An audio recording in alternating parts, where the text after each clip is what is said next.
bulan Agustus di setiap tahunnya selalu menjadi bulan yang sangat istimewa bagi seluruh rakyat Indonesia.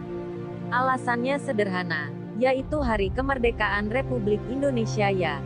Di bulan inilah, 74 tahun yang lalu, para pemimpin bangsa membacakan teks proklamasi untuk pertama kalinya.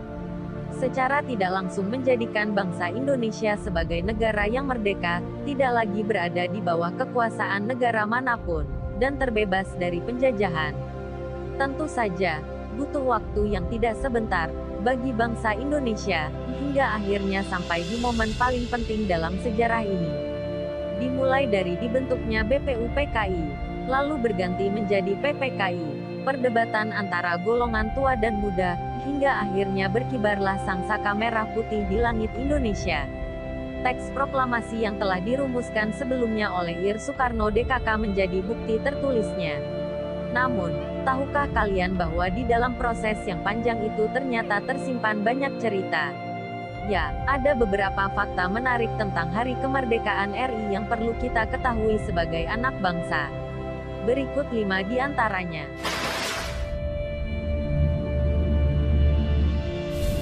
1. Bung Karno membacakan teks proklamasi dalam keadaan sakit. Sakitnya presiden pertama kita ketika membacakan teks proklamasi ini tidak banyak diketahui oleh para masyarakat. Sebagian dari kalian mungkin salah satunya. Ya, kala itu, Bung Karno kabarnya tengah menderita malaria. 2 jam sebelum pembacaan teks proklamasi, atau tepatnya pukul 8 waktu Indonesia Barat, Soekarno didiagnosa mengalami gejala malaria tertian. Soekarno pun kemudian beristirahat.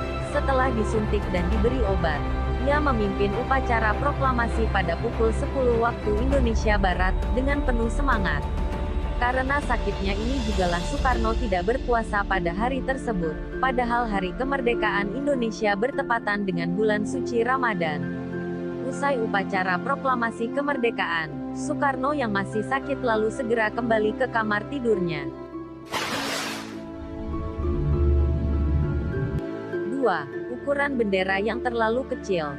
Pengibaran sangsaka merah putih di langit Indonesia adalah sebuah momen yang sangat membanggakan sekaligus mengharukan. Tapi, tahukah kalian bahwa di balik warna merah dan putih itu ternyata ada cerita menarik? Ya, konon katanya, bendera yang dikibarkan di rumah Presiden Soekarno di Jalan Pegangsaan Timur nomor 56 ini bukanlah bendera pertama yang dijahit oleh Ibu Fatmawati. Sang ibu negara sebenarnya sudah menjahit sebuah bendera yang akan dikibarkan pada hari kemerdekaan. Namun, sangat disayangkan, ternyata bendera tersebut terlalu kecil untuk dikibarkan lantaran hanya berukuran 50 cm. Ibu Fatmawati kemudian mengambil kain dari sprei berwarna putih, yang ada di dalam lemarinya. Sementara pemuda Indonesia yang bernama Lukas Kastario mencari kain merah atas amanat Ibu Fatmawati. Kain tersebut didapat dari seorang penjual soto. Akhirnya, dijahitlah bendera merah putih dengan ukuran yang lebih besar dan sesuai untuk dikibarkan, dari kain sprei dan kain dari penjual soto.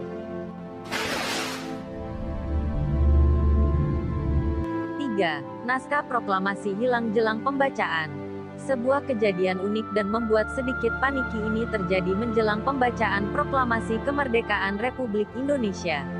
Kala itu, naskah proklamasi yang akan dibacakan oleh Soekarno mendadak hilang dan tidak bisa ditemukan.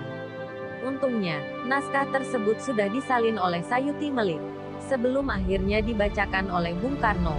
Uniknya, naskah asli ditemukan di tong sampah oleh seorang wartawan bernama B.M. Dia. Naskah tersebut kemudian disalin dan diserahkan kepada pemerintahan pada tahun 1992.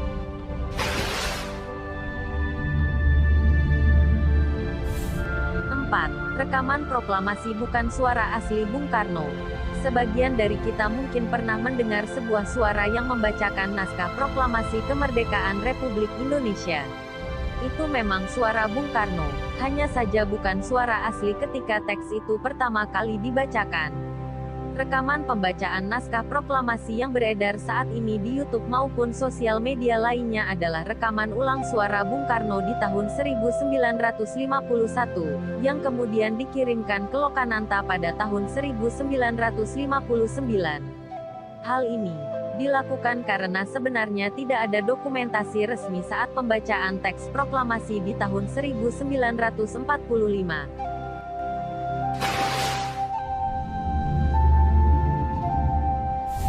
5. Pernyataan kemerdekaan yang sangat sederhana. Sangat sederhana. Demikianlah gambaran suasana upacara proklamasi kemerdekaan Republik Indonesia pada tanggal 17 bulan Agustus tahun 1945 yang lalu. Tidak ada protokol. Suwirjo, yang merupakan wakil wali kota Jakarta saat itu, ditunjuk sebagai panitia bersama Dr. Muwardi. Dalam autobiografinya, Bung Karno penyambung lidah rakyat Indonesia, Soekarno menyebut bahwa mikrofon, pengeras suara, yang dipakai untuk upacara itu pun dicuri dari stasiun radio milik Jepang. Bendera merah putih yang dikibarkan adalah hasil buah tangan Fatmawati. Sedangkan tiang bendera berasal dari batang bambu yang diambil dari belakang rumah Soekarno. Terima kasih kalian telah menonton video ini. Klik tombol like dan subscribe, untuk mendukung channel ini semakin berkembang, agar kami dapat lebih bersemangat dalam berbagi ilmu pengetahuan. Matur nuwun.